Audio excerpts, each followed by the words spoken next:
आदाब, आंध्र तेलंगाना न्यूज में आपका इस्तकबाल है। मैं हूं आपके साथ सैयद अनवारुल्लाह खौरी। बढ़ते हैं खबरों की तफसील की जानिब, लेकिन उससे पहले एक नजर हेडलाइंस पर। सुर्खियों को पेश करने में ताउन किया है डॉक्टर ऑर्थो ऑयल के साथ साथ डॉक्टर ऑर्थो कैप्सूल्स साथ लेना ना भूलें। पट्टेदार पासबुक की तकसीम में ताखीर पर वजीर आला चंद्रबाबू नायडू बरहम। जवाबदही यकीनी बनाने के लिए ग्राम सभा इजलास मुनक्किद कराने का दिया हुक्म।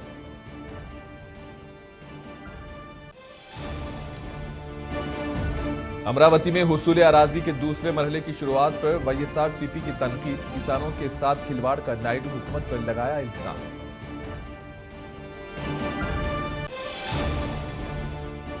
संक्रांति के मौके पर शहरों से देहात की जानिब लोगों का सफर। सड़कों पर शदीद रश। हैदराबाद विजयवाड़ा सड़क पर ट्रैफिक जाम।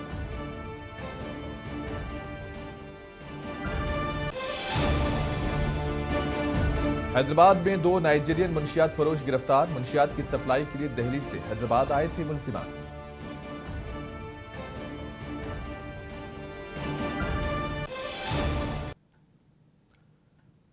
आंध्र प्रदेश के वजीर आला नारा चंद्रबाबू नायडू ने दारुल हुकूमत अमरावती से मुतालिक वाईएस जगनमोहन रेड्डी के बयान पर सख्त रद्द-ए-अमल का इजहार किया। चंद्रबाबू ने कहा कि यह कहना कि वजीर आला जहां रहे वही राजधानी होती है, सरासर गैर माकूल बात है।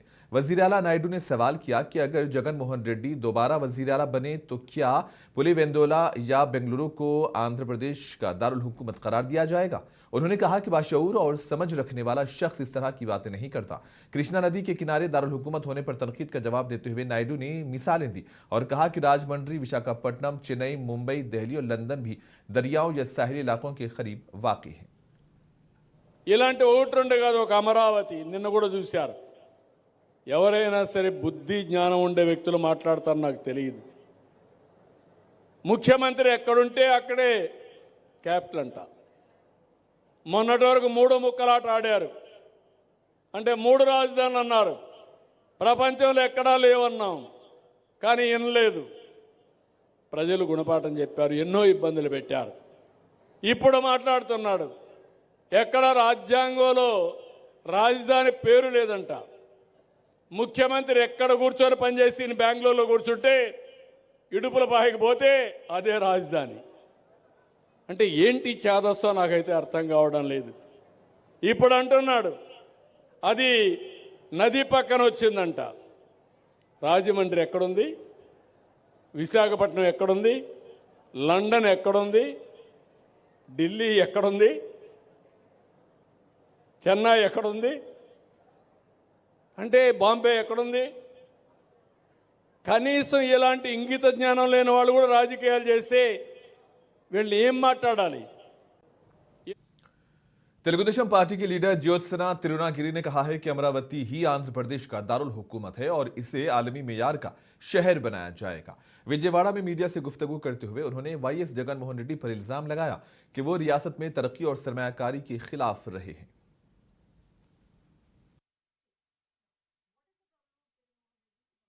The capital. Nobody understands. Jagan Mohan Reddy has only one problem. He doesn't want the state to flourish. He doesn't want the state to develop. He doesn't want the state to have a capital. He doesn't want the youth of the state to have proper employment facility. Home Minister and requesting for a legal stature for the capital for the state of Andhra Pradesh. He again has started, spitting venom on the Amaravati and also the capital of the state. Now, what is the problem of Jagan Mohan Reddy if Amaravati is the capital? Nobody understands. Jagan Mohan Reddy has only one problem. He doesn't want the state to flourish. He doesn't want the state to develop. He doesn't want the state to have a capital. He doesn't want the youth of the state to have proper employment facilities. He doesn't want investors to come into the state because that's what he has done in the past 5 years. He literally made the investors run away from the state. He literally made youth of the state literally sit idly without any jobs, without any education. So Mr. Jagan Mohan Reddy, all your attempts are futile attempts. You're not going to be succeeding this time. Your venom, your hatred towards Amaravati is yet again exhibited, and we are not going to let you win this game. Amaravati is the capital of the state of Andhra Pradesh, and definitely it will be one of the world's best capital.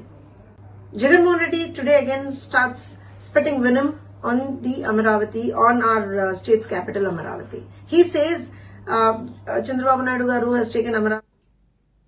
Andhra Pradesh के वजीर आला नारा चंद्रबाबू नायडू ने मशरकी गोदावरी जिले का दौरा किया। उन्होंने मंडापेट असेंबली हलके और दीगर मुकामात पर पट्टेदार पासबुक की तकसीम के प्रोग्राम्स में शिरकत की और यहां पट्टा पासबुक की तकसीम में ताखीर पर रेवेन्यू महकमे पर सख्त नाराजगी का इजहार किया। इन्होंने खबरदार किया कि अहल किसानों को अपडेट की गई पासबुक से फराहम न करने वालों के खिलाफ सख्त कार्रवाई की जाएगी। प्रजा वैदिका प्रोग्राम से खिताब करते हुए वजीर आला ने कहा कि बार बार हिदायत के बावजूद तमाम मुस्ताक किसानों तक पासबुक नहीं पहुंचाए गए जो नाकाबिले कबूल हैं। उन्होंने खुद 2 किसानों को पट्टेदार पासबुक फराहम की, मुस्तफिदीन से बातचीत की और उनके साथ तस्वीर भी खिंचवाई।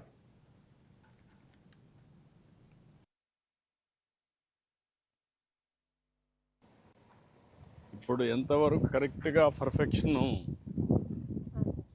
మీకు ఆ టెక్నాలజీ అర్థమైందా మీకు అందరికీ? అర్థమైంది సార్. ఇది కార్డ్స్ నెట్వర్క్ ద్వారా అవుతుంది సార్. మనకి 2018లో ఇది ఇంప్లిమెంట్ చేశారు సార్. మనకి 70 సబ్ బేస్ స్టేషన్స్ ఉన్నాయి సార్. మెయిన్ స్టేషన్ మనకి విజయవాడలో ఉంటుంది సార్. ఇది 2 to 3 సెంటీమీటర్స్ యాక్యురేట్ ఉంటుంది sir.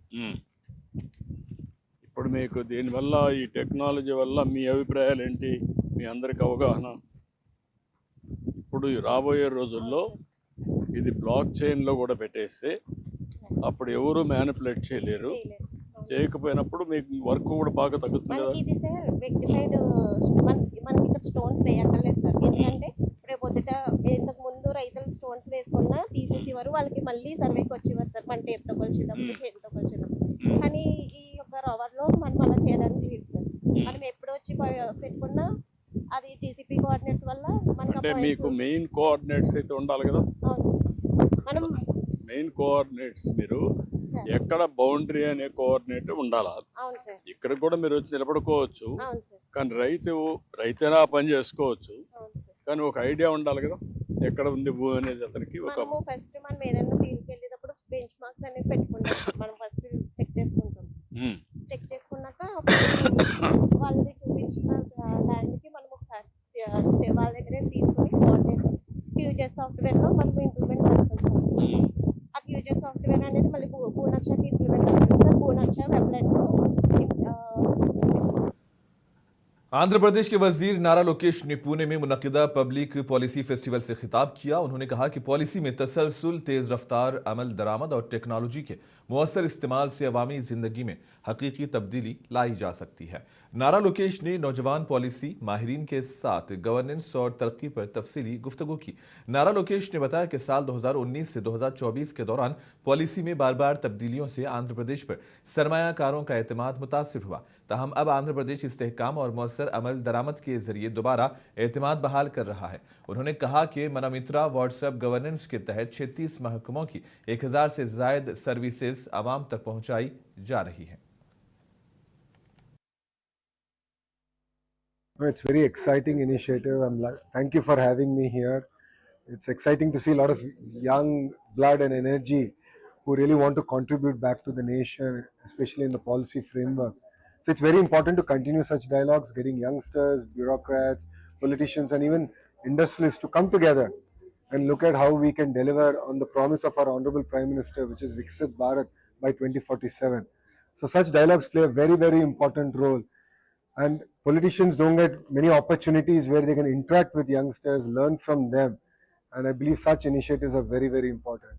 So kudos to the team for putting this together. See, as a politician, I believe we have a very impatient electorate that's used to sort of pushing a button and getting a car or getting food or getting all services delivered. So the citizens have also increased their expectations. They have higher expectations on governments. So governments have to transform themselves time and again to use technology effectively to really drive delivery.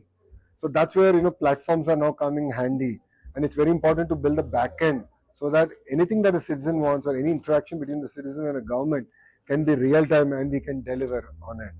So in Andhra Pradesh, we're using WhatsApp, we're using blockchain for land records, and I believe that this is just the beginning.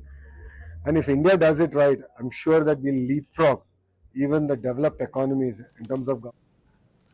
YSR Congress party के तर्जुमान शेख महबूब ने TDP हुकूमत पर सख्त तनकीद की। ताड़ेपल्ली में media से गुफ्तगू करते हुए उन्होंने इल्जाम लगाया कि हुकूमत किसानों के मफादात को नजरअंदाज करते हुए जबरदस्ती अराजी हासिल कर रही है। अमरावती में अराजी के हुसूल के दूसरे मरहले को लेकर उन्होंने नायडू हुकूमत को निशाना बनाया। से टीडीपी गठबंधन सरकार सत्ता में आई है, तकरीबन जो है 18 महीने पूरे हो रहे हैं। तो सत्ता में आने के बाद टीडीपी गठबंधन सरकार ने अमरावती जो लैंड एक्विजिशन है उसका दूसरा चरण जो है शुरू किया है।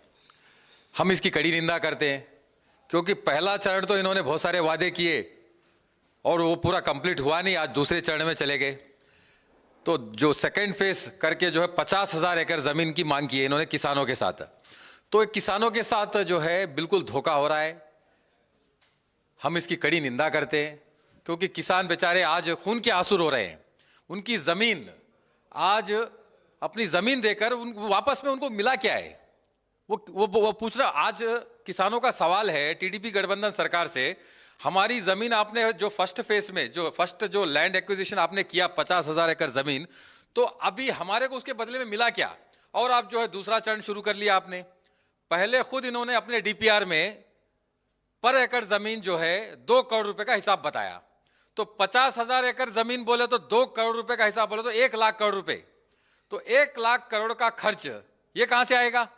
जो पहले जो वादा किया इनके डीपीआर के हिसाब से 1 लाख करोड़ रुपए का खर्च दिखाया इन्होंने अपने डीपीआर में, तो वो 1 लाख करोड़ की तो अभी वो कहां से आएगा ये तो नहीं बताया।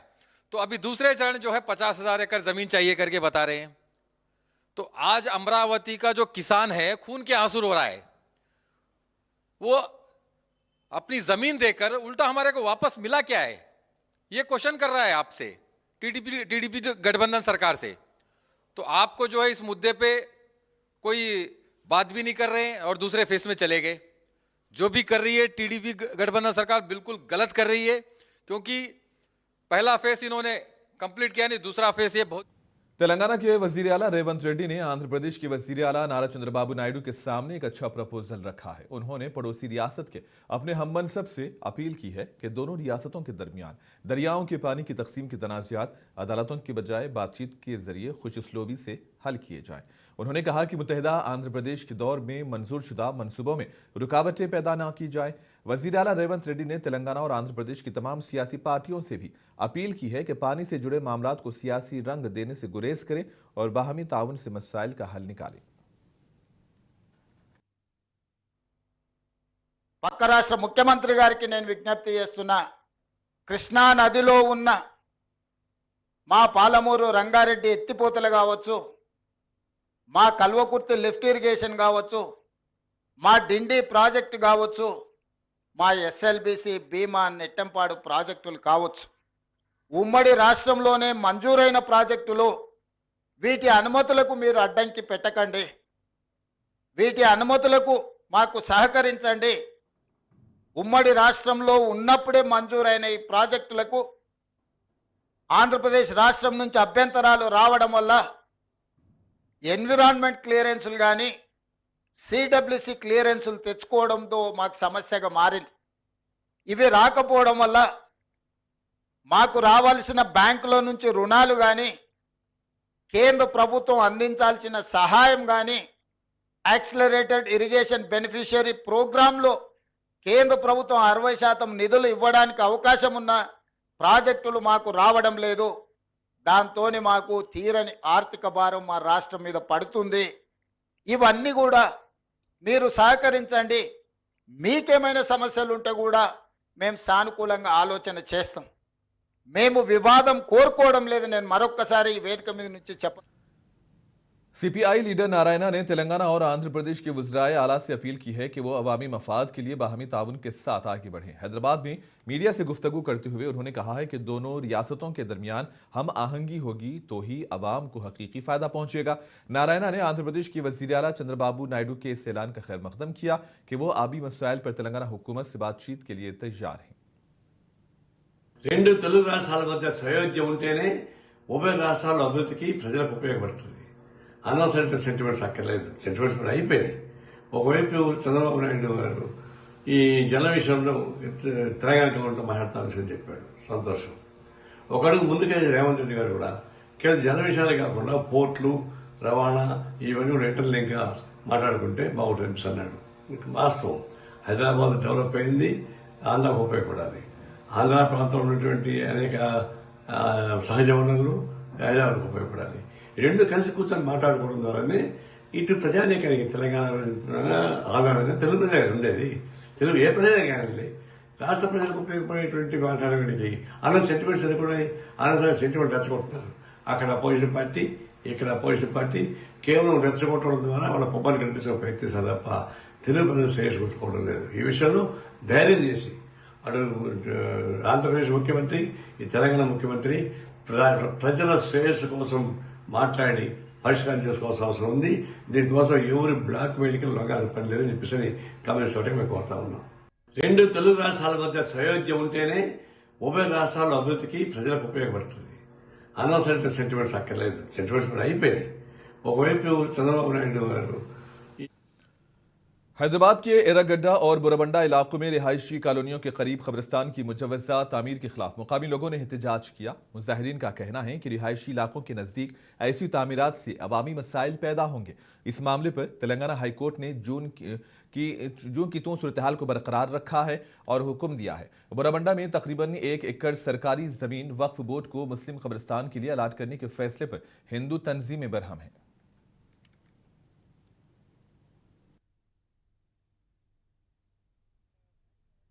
compound wall and they tried to enter the vacant space outside where the government wanted to create a graveyard which is not there at all. It was a surprise to all our people who woke up that day morning, and then on 7th we made a very big protest and we sent signals to entire government that we will not allow any graveyard to come up in our background. And we went to the court. Court has given stay order, and the stay order is valid up to 21st January 2026.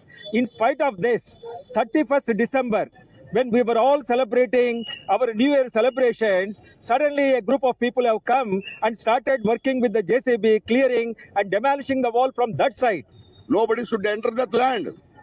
Why this government, revenue people, work board people, or GHMC people are entering into that scheduled property? They should not go. It's a contempt of court. We are really scared because we are almost 3,000 people and we are almost here. Brigade, Vasavi Brindavan and Kalpataru and Avanti and Brigade, all those people we have already bought our flats and wanted a peaceful life. How can you imagine? Sankranti त्यौहार के मौके पर लोग शहर हैदराबाद से गांव का रुख कर रहे हैं। सफर करने वालों की बड़ी तादाद सड़कों पर निकल आई है, जिसके बायस तेलंगाना में ट्रैफिक का दबाव शदीद हो गया है। हैदराबाद से विजयवाड़ा जाने वाली नेशनल हाईवे 65 पर गाड़ियों की लंबी कतारें देखी जा रही हैं। चौटुपल मंडल के पतंगी टोल प्लाजा और दूसरे टोल गेट्स पर गाड़ियों की कतारें कई किलोमीटर तक लगी हुई हैं। टोल गेट्स अबूर करने में मुसाफिरों को 2 घंटे लग रहे हैं। तालीमी इदारों में छुट्टियों के ऐलान के बाद आंध्र प्रदेश से ताल्लुक रखने वाले कई खानदान संक्रांति मनाने अपने आबाई इलाकों को जा रहे हैं। चौटुपल कस्बे में सड़क की तोसी और तामीर के काम मुकम्मल न होने के बाद सूरत हाल मजीद खराब हो गई है, जिससे गाड़ियां इंतहाई सुस्त रफ्तारी से आगे बढ़ रही हैं और मुसाफिरों को शदीद परेशानी का सामना है।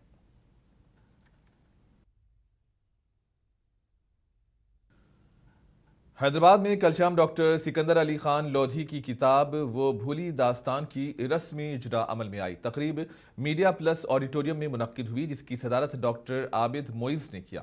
डॉक्टर इस्लामुद्दीन मुजाहिद नुमाया तौर पर शरीक रहे। किताब की मुसन्निफ ने भी इस मौके पर खिताब किया। सैयद फाजिल हुसैन परवेज, हबीब मोहम्मद बिन अब्दुल्ला और मुश्ताक अली ने भी खिताब किया।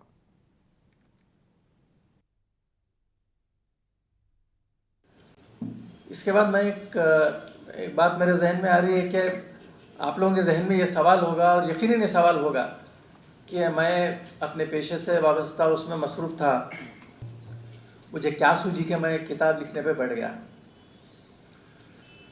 तो ये ग़ालिबन 4-5 साल पुरानी बात है कि उस वक्त कुछ हालात ऐसे पैदा हुए थे, अभी हैं वो हालात, खैर वो एक दूसरा मौजू है। तो मैं अपने ख़ानदानी शजरा लिखने की तरफ पेशरफ्त किया और फिर जब मैं बैठा और पुरानी बातें लिखना शुरू किया तो मेरा जो एक नैरेटिव या बयानिया था, जो मेरे एहसासात थे, जो मेरे तजुर्बात थे, वो लिखते लिखते वो आखिर किताब की शक्ल इख्तियार कर लिया। तो माजी में मैंने जो कुछ महसूस किया और उसके साथ मैं जिया, मेरा मकसद ये था कि मैं इसको आज की नौजवान नस्ल, जिसको मैं एआई नस्ल कहता हूँ, उन तक पहुँचाऊँ। ये बात, ये कोई एक ज़ख़ीम किताब नहीं। मैंने हत्तल इम्कान इसमें इख्तिसार को मलहूज़ रखा है और जो कुछ मैं इसमें लिखा हूँ उसकी तफसीलात मैं कुछ नहीं बताता, आप लोगों ने बहुत कुछ बताया और मैं आप सब पे छोड़ता हूँ कि आप लोग इसको पढ़ें। बस एक जुमले के साथ मैं अपनी बात ख़त्म करता हूँ कि बात अगर समझनी हो तो आपको पूरी किताब पढ़नी होगी। इसरो के चेयरमैन डॉक्टर वी नारायण की क़ियादत में साइंसदानों की एक टीम ने तिरुपति के मशहूर मंदिर में खुसूसी पूजा पाठ की। PSLV-C 62 रॉकेट की कामयाब लॉन्च के लिए यहां मजहबी रसूम अंजाम दी गई। 12 जनवरी को दिन 10:17 पर श्रीहरिकोटा से नया खिलाई मिशन रवाना किया जाएगा और मुजवजा लॉन्च में 8 गैर मुल्की सैटेलाइट्स को मदार में रखा जाएगा और ये जारिया साल इसरो की पहली लॉन्च होगी जहां तिरुपति में पूजा पाठ की रसूम के दौरान सैटेलाइट का मॉडल देवता के कदमों में रखा गया।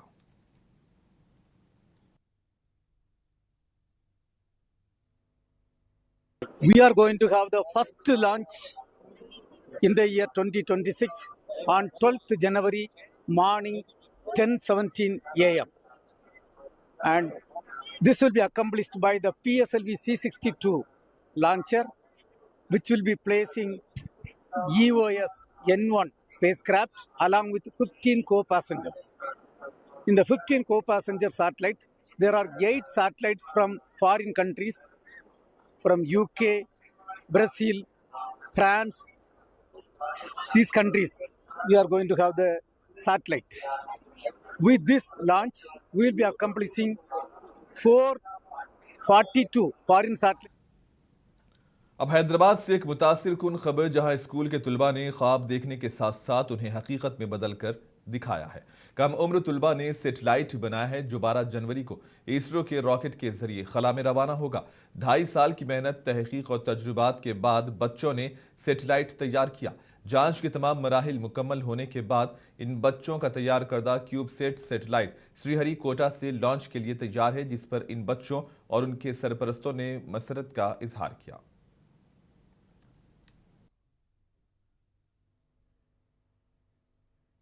Our children have been working on this project along with this company called Take Me to Space for more than 2.5 years now.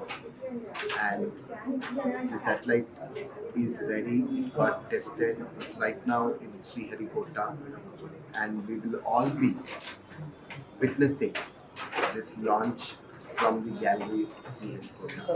8 से हम लोग स्पेस टेक्नोलॉजी और जो स्पेस स्टडीज़ है वो उनको स्टार्ट करते हैं स्कूल में, और धीरे धीरे वो लोग ये पढ़ते पढ़ते बच्चों ने ही ये डिसाइड किया कि उनको एक सैटेलाइट बनाना है। और अगर विशाखापट्टनम के MGM पार्क में लाइट हाउस फेस्टिवल शुरू हो चुका है। फेस्टिवल के स्टॉल्स का इफ्तिताह मरकजी वजारत बंदरगाह जहाज रानी के सेक्रेटरी विजय कुमार ने किया। इस फेस्टिवल में मुल्क की मुख्तलिफ रियासतों के 44 स्टॉल्स लगाए गए हैं। फेस्टिवल में दस्तकारी, मलबूसात, लकड़ी के खिलौने, मुसव्वरी और मुख्तलिफ खानों के स्टॉल्स अवाम की तवज्जो का मरकज हैं। हुकाम के मुताबिक लाइट हाउस फेस्टिवल के बाज़ाब्ता इफ्तिताह में साबिक नायब सदर जमहूरिया M वेंकैया नायडू, मरकजी वजीर बंदरगाह जहाज रानी सरूबानंद सोनोवाल, रियासती वजीर सियाहत कुंदुला दुर्गेश और दीगर मुकामी अवामी नुमाइंदे भी शिरकत करेंगे।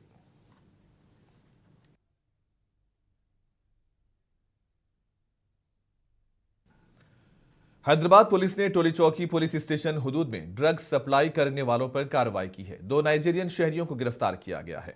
पुलिस के मुताबिक मुलजिमान के कब्जे से 150 ग्राम MDMA, मोबाइल फोन्स और मुख्तलिफ शनाख्ती दस्तावेजात और बैंक कार्ड्स भी बरामद किए गए हैं। Deputy commissioner of police task force Vaibhav ने बताया कि मुलजिमान मुंशियात की सप्लाई के इरादे से दिल्ली से हैदराबाद आए थे। तहकीकात में यह भी सामने आया कि दोनों मुलजिमान ने वीजे की मुद्दत से ज़ायद क़याम किया और हिंदुस्तान में गैर कानूनी सरगर्मियों में मुलविस रहे। On credible information, yesterday night, our Hyderabad City HNU wing and Toli Chowki PS in joint operation apprehended two interstate drug peddlers. Both are from Nigerian country, and we have seized 150 grams of MDMA, which is worth of 20 lakhs rupees. Accused A1 is Chiddi Ajaya, and second accused is OBC James Victor. The first accused Chiddi Ajaya is previously also involved in 3 cases. Hyderabad police ने मुल्क में सी मित्रा यानी कि cyber मित्रा का आगाज किया है। Cyber fraud के मुतासरीन की मदद के लिए एक वर्चुअल हेल्प डेस्क कायम किया गया है। इस सर्विस के जरिए शहरी अब पुलिस स्टेशन गए बगैर ही FIR दर्ज करा सकेंगे। पुलिस कमिश्नर VC सजनार ने कहा कि यह सहूलत डिजिटल जराइम से मुतासरा अफराद को फौरी राहत फराहम करने के लिए शुरू की गई है। पुलिस का कहना है कि सी मित्रा के जरिए मुतासरीन को रहनुमाई भी फराहम की जाएगी। यह सर्विस सिर्फ हैदराबाद पुलिस कमिश्नरेट हुदूद में रहने वालों के लिए दस्तयाब है। आंध्र प्रदेश पुलिस ने जदीद टेक्नोलॉजी पर मबनी पुलिसिंग की समत एक और अहम कदम उठाया है और remote area communication enhancement phase 2 के तहत नए खुसूसी गाड़ियों और जदीद मवासिलाती आलात का आगाज कर दिया है। इसका इफ्तिताह रियासत के DGP हरीश कुमार गुप्ता ने किया।